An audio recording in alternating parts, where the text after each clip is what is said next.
Hey guys, welcome back to another video of Rad Street Daily. It's your boy Roddy. Today we're gonna be doing the valve cover seals on the X3, but I started the valve cover seals on the X3, but it started raining, so I had to cover it up. And I'm just gonna go over a few things real quick. Let me grab this tarp off, and I'll get into it. Now I got the tarp off. Hood is open, and if you notice that the coil cowl is missing. The reason for that is because I'm still working on it, and if I was to just go ahead, pull it off, boom, and it's the valve cover is back on, everything is back together. I just put everything back together, and the moment I put it back together and bring the car up on the ramps, it started raining, so I had to stop what I'm doing, and I wasn't able to work on the oil filter housing. I will be working on that next, so stay tuned for the next video. But this two videos, it's gonna be a part one where I actually showing you how to remove the valve cover and the actuator on top, and the wire harness, and the coils, and removing the cowl. I hate that word. Removing the cowl off of there, and that's gonna be in the part one. The part two is gonna be actually putting it back together, the correct procedure, because this actuator right here on top, I show you the proper procedure of removing it and proper procedure of putting it back in. So this way, when you put it back in, he doesn't have any misfires or jerky or anything like that, because it's a big factor. So I hope you enjoyed this video, and let's get into it.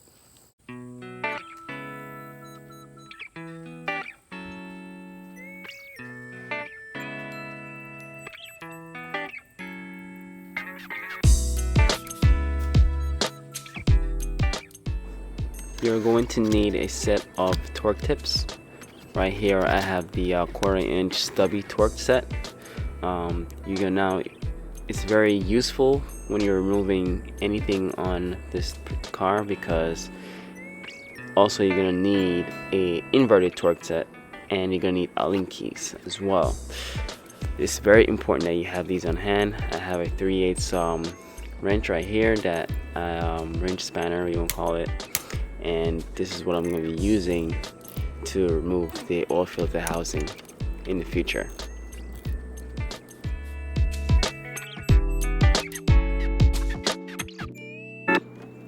Now I'm just removing the intake inlets that comes through the grill. You need to remove this to create space, so this way when you're working on an engine, you can get easier access to all the components you need to get to.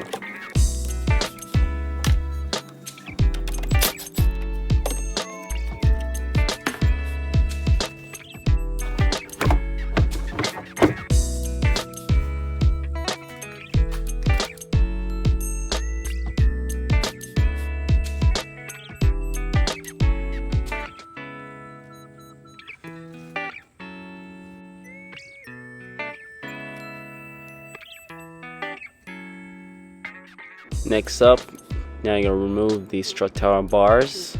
Remove the 2 bolts on the sides. Once you remove that, remove the wire harness from it. Separate the wire harness out of that little casing. Then you're gonna remove the air filter tray. It's gonna be right in front, right below the wiper blades. Once you remove that, you should be good to go.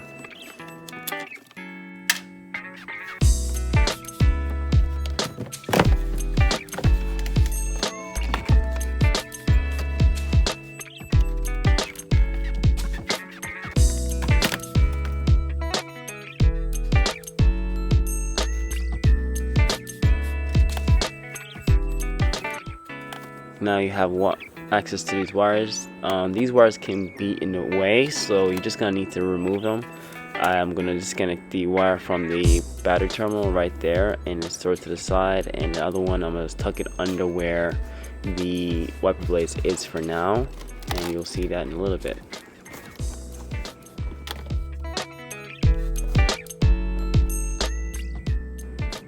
Now you can see that the wires are tucked in underneath the wiper blades, and the battery wire is away.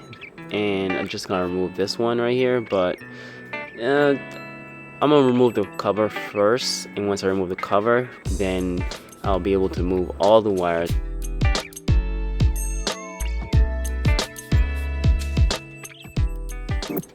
This right here is a cam timing actuator.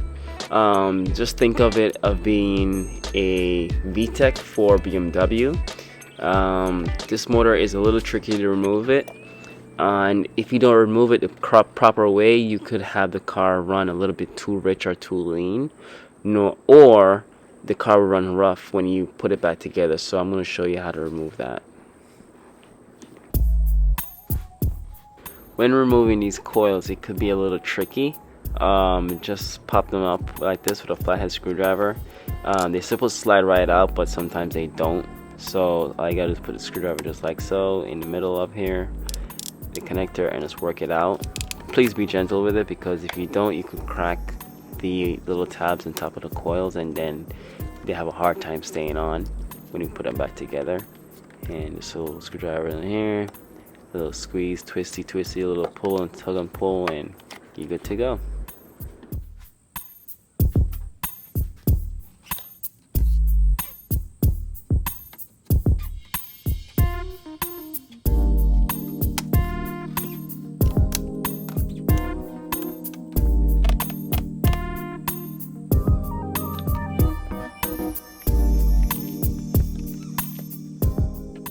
As you see, this one didn't want to budge at all, and you are going to run into that. So just have to still be careful and gentle with it, and don't break it.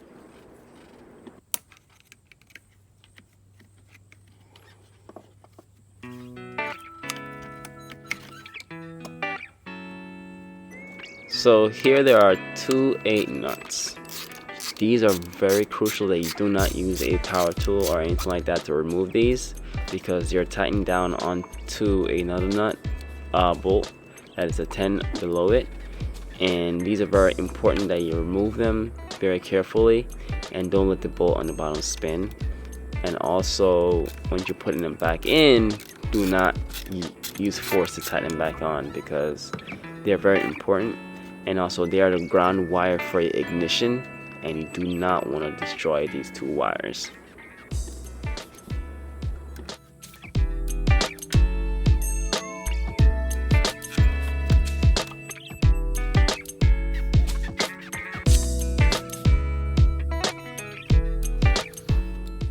This little connector here, I see a lot of people break these things. You do not want to break it, so have a little pick or a little tool and just pop it open, and you should be good to go.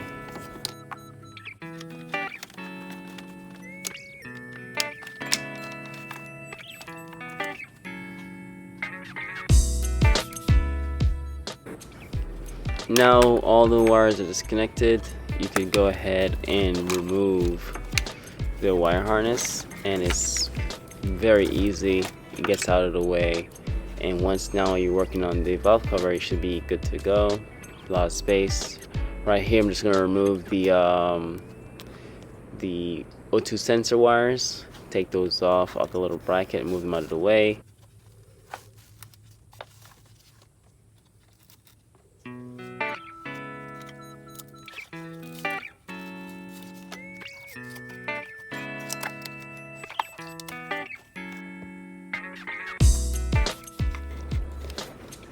Now I'm gonna remove the injector wire harness slash bracket holder, you won't call it. You just need to push the pins aside and raise it up with applying pull pressure, and this is how you're gonna be able to remove them. So as you pull one, you need to have a finger on the other, like along the bracket, and you're going to put pressure on it as you're removing the clips, just like so. So you see me now pushing the clips and applying pressure at the same time, and as I go along the rail, it will take its time and work its way up, and once you do that and the whole thing is up, it's out of the way. Now the wire harness is out of the way. but we still have a few more things to remove, so let's keep pushing. I know it's a lot.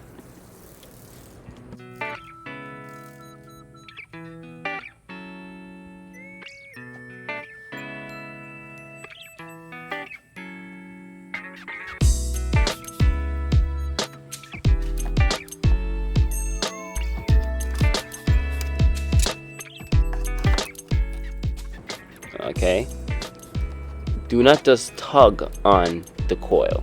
All right, do not put the screwdriver and twist the coil. That is wrong. Twist it with your hand, then you put the screwdriver under it and then lift it. If you just put the screwdriver in and just pull the coil up, you can break the tab on the top. So just like this, twist it with your hand, then put a screwdriver and pry it out, and you're good to go. A lot of times I work on vehicles and I see the coils broken and all distorted and snapped and all that stuff, and so the best way to remove them is to put a little twist and then put the screwdriver and pry them up. Here you notice I have this 4mm Allen key stuck inside of the cam actuator, and this is the tool and the size you're going to need to work on this motor. So now I'm going to put it in and turn it clockwise, right? Of course I turn it out reverse clockwise, but there's a tension on the motor, so you turn it clockwise, you know, like you're tightening, and you're gonna turn it all the way until it becomes like, you know, it's bouncing back. Once it bounces back, that's it. Go ahead and remove it at this point. I use a 6mm socket because I lost my inverted torque. Yeah.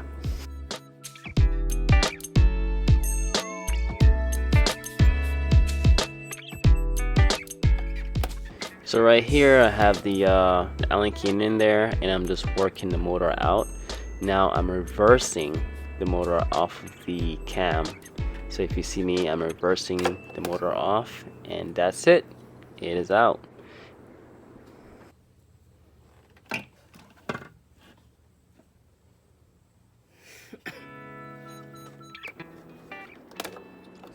Whoops. Yep, that's it. That's called a football.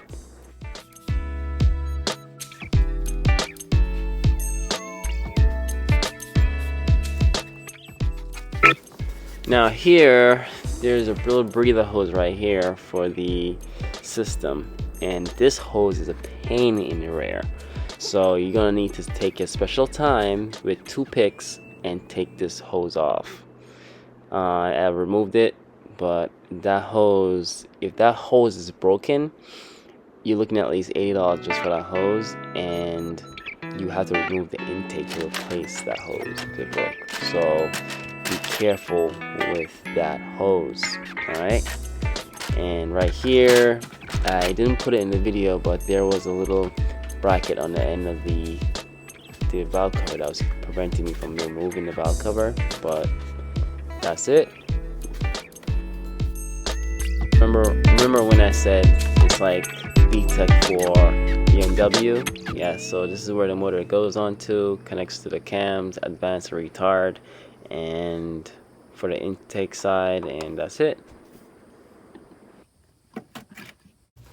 Alright guys, I hope that it helped. I hope you have learned a lot of things from this video, and don't forget to like and share this video, and subscribe to this channel for more content. The next video is gonna have me putting everything back together, and hopefully the next video after that is removing the oil filter housing and putting all that back together. So stay tuned, don't miss it, subscribe, put that bell on, so this way when it's launched you actually get to see and understand, so this way you could actually help yourself or give your friend or family member and show them how to actually do it themselves.